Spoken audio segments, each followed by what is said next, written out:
Now we're ready to begin making the wings of our shawl now that you have your center square all done. So I want to show you the schematic first and explain to you how we're going to work this. All right, so you've got your center square, which is all done, and we're going to be working along two sides of that to create the wings. The wings are built out from, if we start with wing 1, built out this way, and this side has no decrease. This side is where the decreases happen. When we're finished with wing 1, we're going to come over and work on wing 2. And this side has no decrease. This side is where the decrease is. This is the neck edge of the shawl. This is the bottom edge of the shawl where the border is going to be applied. For this particular section of the pattern, you're going to need stitch markers. So I'm going to put one right there just as a reminder, and your yarn and your hook, and that's all. All right. So with the right side of the square facing, you're going to attach the yarn to any corner you want. It doesn't matter which. Now, how do you tell the right side of the square? Well, when you're looking along the edge, because we didn't turn it all in the square, we know that the right side was facing us when we finished. But you can always tell what the right side is because when it's lying flat, the top loops will slant toward you. If we look at the back side, see how they tilt away from you, and it really does look like the back side of the stitches. So we want the right side of the stitches, the right side of the square facing us when we attach the yarn, because that way all of the stitches are going to look like they're pointed the correct direction. All right, so I'm going to attach my yarn to a corner, and this is how I do it. I usually just do a simple knot. It's not a square knot, it's a single knot. All right. And I'm going to do a stacked single crochet in this space. But to start that, I need to pull up a loop first. So I pull up a loop, chain 1. Then I'm going to make my stacked single crochet. Now all I'm going to do is double crochet in every stitch across to the next corner, in which I then place one more double crochet in the corner, and I'll tell you what that total is when we get there. But I'm going to work a double crochet in each stitch across to the next corner, and that's starting to look like this. All right, so that's what we're doing. They're going to blend right into those granny stitches as we work them. Okay, so I'm nearing the end of row 1 of wing 1, and I'm going to finish up putting double crochets in each one of the stitches to the corner. And once I get to that corner space, I'm going to work one more double crochet into the space. Now, you must count, because there has to be 41 stitches in that first row. Otherwise, the wing won't work out with the right number of rows. Okay, so you want to make sure that you do that. The other thing you need to know is that the first row of each group of 3 is a non-decrease row.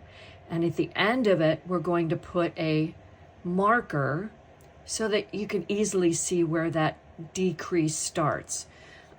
For right now, and not to confuse you, we're going to put a marker in this space because this is the space where wing 2 is going to start when we're finished with wing 1. So I'm going to take my marker I have set out here, just put it in that space, and all that tells me is that's the space where I'm starting wing 2.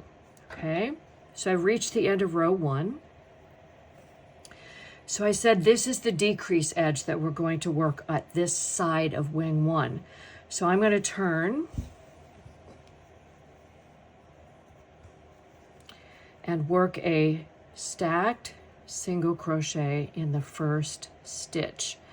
Now I've put the decrease over the second and third stitch of the row because it hides it. It keeps the edge even. It keeps the decrease from showing in the work, so it makes a much cleaner look. The decreases to double crochet work together. So to do that, yarn over, insert your hook in the next stitch, pull up a loop, yarn over, pull through 2 loops, yarn over, insert your hook in the next stitch, yarn over and pull up a loop, pull through 2 loops. Now you have 3 loops on your hook. Pull through all 3. And what you'll see is, here's my first stitch, and the double crochet 2 together, my decrease, is worked in the second and third stitch for row 2. All right, and then all I do is work double crochet across to the end of the row,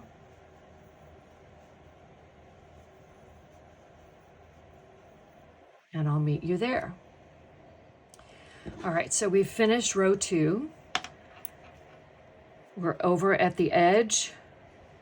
This is the straight edge. This is the decrease edge. This will start to show like a decrease once we get more rows added. So if in row 3, we're going to turn again. By the way, in row 2, we should have 40 stitches because we decreased 1. All right, so we're going to turn. This is row 3, stacked single crochet in the first stitch,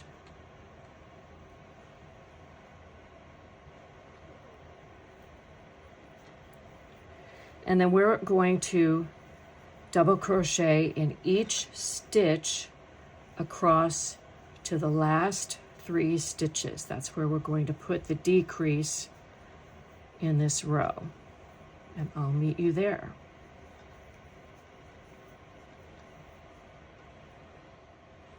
All right, I've made my way across row 3 and I'm at the last 3 stitches.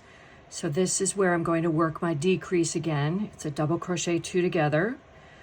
So those go in the first 2 stitches I have left. So I'm going to yarn over, insert hook, yarn over, pull up a loop, yarn over, pull through 2 loops. In the next stitch, yarn over, insert hook, yarn over, pull up a loop, yarn over, pull through 2 loops. I have 3 loops left on my hook. Yarn over and pull through all 3, and I have a decrease, double crochet 2 together. Don't forget, you have 1 more stitch to go. The double crochet that sits at the end of the row. And that can be a little wonky if you do a stacked single crochet like I do sometimes. That top loop gets pulled over to the front. All right, so now you can see that we have 3 rows. 1, 2, 3. This is a non-decrease row. There's a decrease in the second, a decrease in the third. Now, remember I said we're going to use markers to help us out.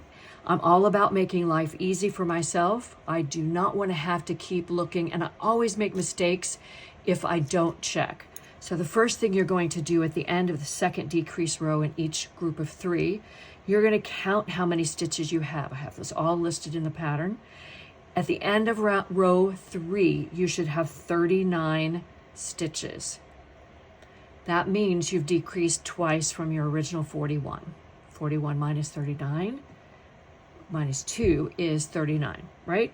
So this marker is going to come in handy in a moment. I'm going to start row 4, which is a non-decrease row, right? So I do my stacked single crochet in the first stitch, and then I'm going to take that marker, I'm going to place it on the side of that stitch so that I can see what row is a non-decrease and the beginning of my set of 3. That way I don't have to keep pulling apart and looking at where those decreases were, where I didn't decrease. It's just an easy way to keep track of where you are. Okay, so what I would normally do is work to the end of this row, but I'm going to stop here and just give you some hints about the future. Okay, so this is wing 1. So if we look at it this way, this is wing 1, right? And according to our schematic, we're here, right? So we're going to be working out that way to the tip. Count often. Make sure that you know exactly where your decreases are, because they aren't always in the same order. So for 6 rows, you have to pay attention to where those double crochet 2 together are. Then after that, that pattern repeats until you get to the last 6 rows where we're decreasing to the point of the wing. All right, so when you get to the end of the wing, fasten off, and then we're ready for wing 2. Now, as I said, this guy's been moving up as we decrease. This guy's hanging out here because this is where I'm going to start wing 2. And I'm not going to actually show you how to do it, because you can just repeat what you did for wing 1. You'll attach your yarn to that corner, work your first double crochet, then work a double crochet in every stitch across to the next corner, work a double crochet in that corner, the opposite corner, and in row 1 of wing 2, you should also have 41 stitches.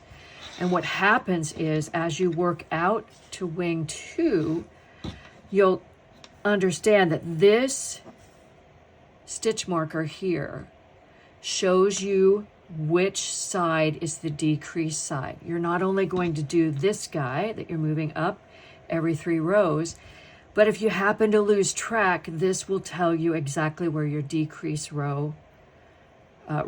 side should be. Okay, so wing 2, you've worked rows 1, 2, 3, work out to the tip and fasten off, and your wings are done.